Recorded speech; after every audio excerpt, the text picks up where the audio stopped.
Welcome students, आज हम देखेंगे conjugate property of Fourier transform. Conjugate property जो हम तब एस्टिमेट करते हैं जब हमारा सिग्नल कॉम्प्लेक्स नेचर का हो। कॉम्प्लेक्स नेचर का हो यानी कि हम उसे ए प्लस जे बी वाले फॉर्म में उसे रिप्रेजेंट कर सके। उस केस में ए प्लस जे बी का कॉन्जुगेट यानी ए माइनस जे बी होता है। तो जब हमारा सिग्नल कॉम्प्लेक्स फॉर्म में होता है उस केस में उस कॉम्प्लेक्स फंक्शन का अगर हम कॉन्जुगेट फंक्शन ले कॉम्प्लेक्स फंक्शन का अगर हम कॉन्जुगेट फंक्शन ले तो उस कॉन्जुगेट का फूरियर ट्रांसफॉर्म क्या होगा, यही एस्टिमेशन होता है conjugate property of Fourier transform से। यानी हमारा सिग्नल अगर a प्लस जे बी के फॉर्म में था, हमने उसका फूरियर ट्रांसफॉर्म कैलकुलेट किया।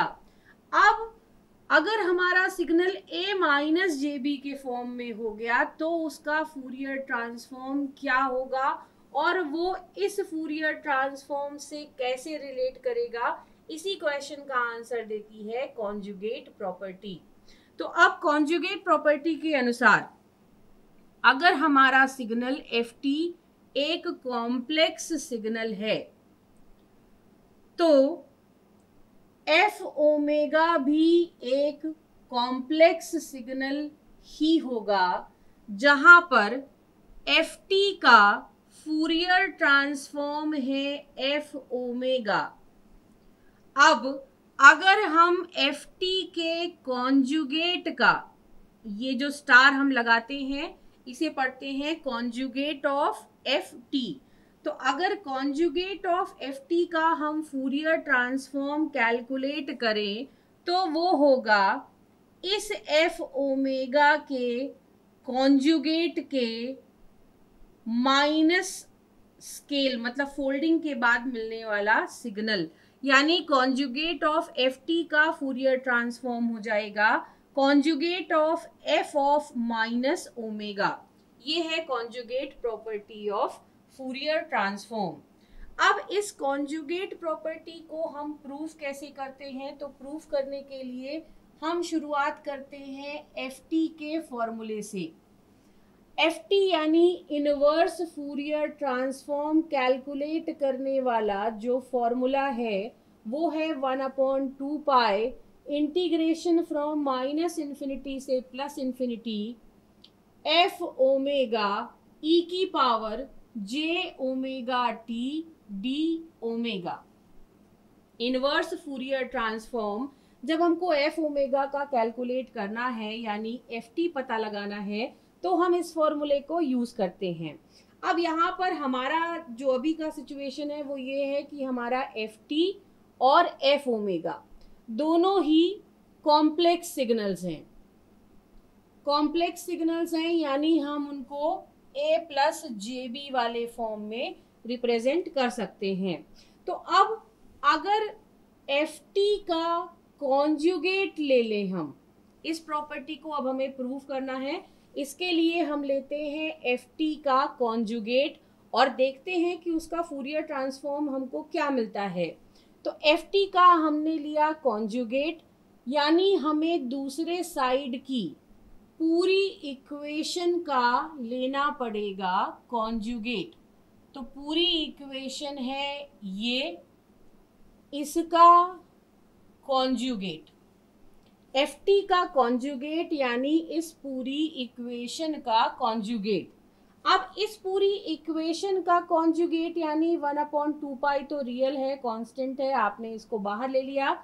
इंटीग्रेशन में कुछ होना नहीं है चेंज। कॉन्जुगेट एफ ओमेगा है यहाँ पे तो कॉन्जुगेट इसका लिया जाएगा, हम इसे लिखेंगे एफ ओमेगा का कॉन्जुगेट। दूसरा सिग्नल है ई की power j omega t. E की पावर जे ओमेगा टी का कॉन्जुगेट होगा ई की power minus j omega t. E की पावर जे ओमेगा टी यानी cos omega t plus j sine omega t a plus j b. इसका conjugate हो जाएगा e की power minus j omega t, इसका conjugate हो जाएगा cos omega T minus j sine omega t, और ये होती है e की power minus j omega t. कैसे कैलकुलेट किया हमने? e की पावर जे ओमेगा टी मतलब cos omega t plus j sine omega t, complex है a plus j b, conjugate लेंगे तो यहाँ माइनस लग जाएगा, तो ये हो जाएगा cos omega T minus j sine omega T. अब cos omega T minus j sine omega T माने e की power minus j omega T.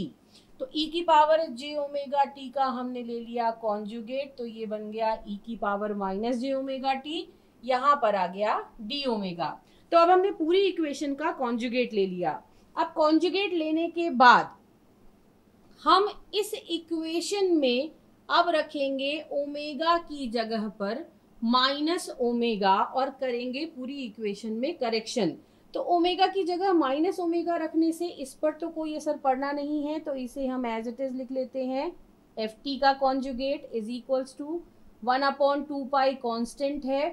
अब इंटीग्रेशन जो ओमेगा के रिस्पेक्ट में था, तो अब हम जब ओमेगा को माइनस ओमेगा से रिप्लेस करेंगे, तो जब ओमेगा की वैल्यू माइनस इन्फिनिटी थी तब माइनस ओमेगा की वैल्यू इन्फिनिटी हो जाएगी, जब ओमेगा की वैल्यू इन्फिनिटी थी तब माइनस ओमेगा की वैल्यू माइनस इन्फिनिटी हो जाएगी, यानी इंटीग्रेशन की लिमिट आपस में चेंज हो जाएगी।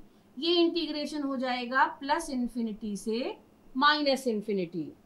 इसके बाद कॉन्जुगेट ऑफ, अब ओमेगा की जगह पर है माइनस ओमेगा, यहाँ पर जब हम ओमेगा की जगह पर माइनस ओमेगा रखेंगे तो हमें मिलेगा e की पावर जे ओमेगा टी। यहाँ पे जब हम ओमेगा की जगह पर माइनस ओमेगा रखेंगे तो डी ओमेगा हो जाएगा माइनस डी ओमेगा के बराबर। ओमेगा की जगह पर आपने माइनस ओमेगा रखा तो ये डी ऑफ माइनस ओमेगा हो जाएगा जो माइनस डी ओमेगा के बराबर होगा। तो यहाँ पे आ जाएगा माइनस डी ओमेगा। अब ओमेगा की जगह माइनस ओमेगा रखने पर समेशन इंटीग्रेशन की लिमिट इंटरचेंज हो गई, एफ कॉन्जुगेट माइनस ओमेगा हो गया, ई की पावर जे ओमेगा टी, और यहाँ पे आ गया माइनस ऑफ डी ओमेगा। इसके बाद 1/2 पाई एज इट इज रहनी है। इंटीग्रेशन की लिमिट हम बाद में डिस्कस करेंगे। यहाँ पे conjugate of f of minus omega as it is है, ई की power j omega t as it is है। अब इस डी ओमेगा के साथ आया है माइनस, इंटीग्रेशन की लिमिट इस माइनस के कारण वापस से पलट जाएगी, क्योंकि जब हम इंटीग्रेट करते हैं तो लिमिट में रखते हैं अपर माइनस लोअर, जब कैलकुलेशन करते हैं तो अपर माइनस लोअर करते हैं। अगर यहाँ माइनस साइन लग गया है तो इस इंटीग्रेशन को हमें रिवर्स करना पड़ेगा। तो यहाँ पे जब हम इंटीग्रेशन को रिवर्स करेंगे तो हमें मिलेगा माइनस इनफाइनाइट नीचे इनफाइनाइट ऊपर। जब हम इसको रिवर्स कर देंगे तो फिर ये माइनस साइन लगाने की ज़रूरत हमको नहीं पड़ेगी। इस केस में हम सीधे लिख देंगे अब डी ओमेगा। तो यहाँ पे जो ये नेगेटिव साइन आया है इसके कारण से ये इंटीग्रेशन की लिमिट वापस से पलट जाएगी। हमें इक्वेशन मिल जाएगा 1/2 pi integration from minus infinity से plus infinity, conjugate of f of minus omega e की power j omega t d omega. अब यहाँ तक का एस्टिमेशन करने के बाद हम करेंगे कंपैरिजन। कंपैरिजन किसके साथ? कंपैरिजन स्टैंडर्ड इक्वेशन के साथ। ये मान लो इक्वेशन नंबर 1 है, तो स्टैंडर्ड इक्वेशन या फॉर्मूले के साथ इस इक्वेशन की जो हमने अभी अभी डिराइव किया है इसको हम नाम दे देते हैं इक्वेशन नंबर 2। तो इक्वेशन नंबर 1 और इक्वेशन नंबर 2 को अब हम कंपेयर करेंगे। कंपैरिजन कैसे होगा?